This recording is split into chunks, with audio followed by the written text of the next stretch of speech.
One of the keys for leaders is certainly to drive self-awareness.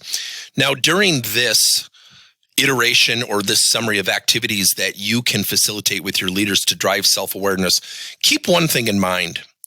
Driving self-awareness is the key of anyone becoming approachable or coachable. So, the core objective of this lesson is to get people to learn how to get their people to look in the mirror. Number 2, there's a great study out there by Tasha Yerk, and you can certainly recite this in your session, that in her survey, 95% of the people said that they were highly self-aware. When she tested them, only 10% of people were somewhat aware. Now, third, there are really 2 steps when you're building self-awareness. Number 1, educate your leaders, your group that you're going to practice with, that number 1, we have to get people to look in the mirror. Number 2, we have to get them to take action on what they see in number 1. But very few people do number 1 arbitrarily alone. Recite that for them and share with them you can't go to step 2 until step 1 has been completed. So, how to set this up? Have people think about a person. Have them write down 3 what questions to start the conversation, and then have them practice a dialogue of just asking questions. So let's take one of the most common scenarios, like someone with a negative attitude. 3 what questions could be, what are 2 things you think your teammates might say about you honestly in terms of your leadership and interaction?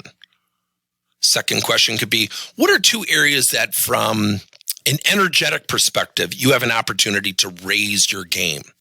So have your participants think of a person, write down 3 questions, and have them just practice those first 3 questions.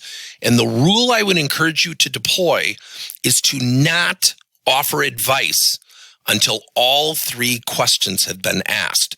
That would be the first activity. Now, in addition, here are some other activities.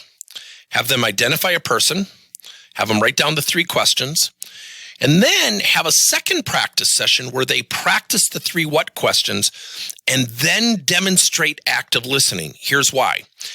If you are coaching somebody or a leader is coaching somebody and you say, Charlie, here are the 3 things I've learned. That you might be misunderstood by your teammates. At times you can be a little bit arduous to deal with. Sometimes you don't know how to control your emotions or self-regulation. Is there anything potentially I've missed? Active listening builds trust.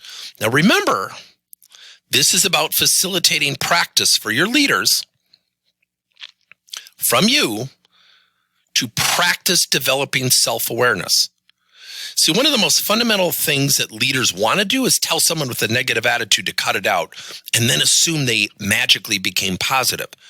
We know that doesn't work.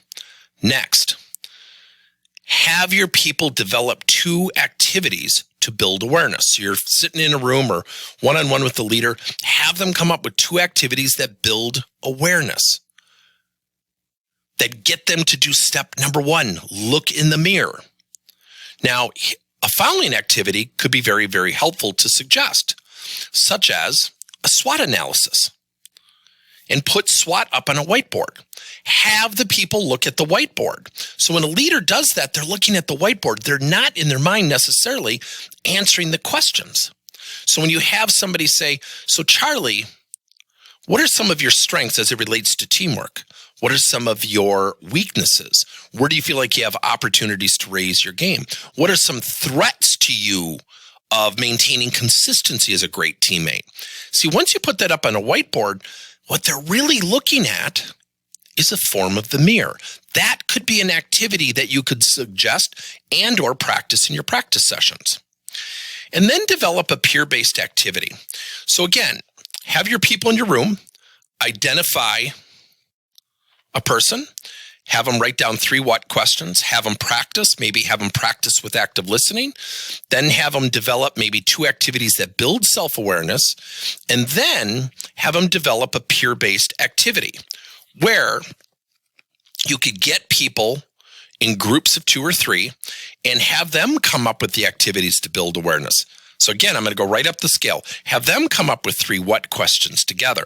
So once you get people working together as well versus individually, it adds a different flavor to your practice session. So in summary, building self-awareness requires questions. It requires somebody looking in the mirror. Once somebody says, yeah, I know my attitude can be a little bit negative at times, then number 2, we can take action on that, such as what can we do to go to the next level? So remember, when you're facilitating your session, self-awareness, the first step is encouraging your leaders to get their people to first look in the mirror. It requires questions and activities. Then once somebody says, yes, I have an opportunity to improve in that area, that's when we can start to deploy activities as leaders. This will require practice and thoughtful conversation within your session.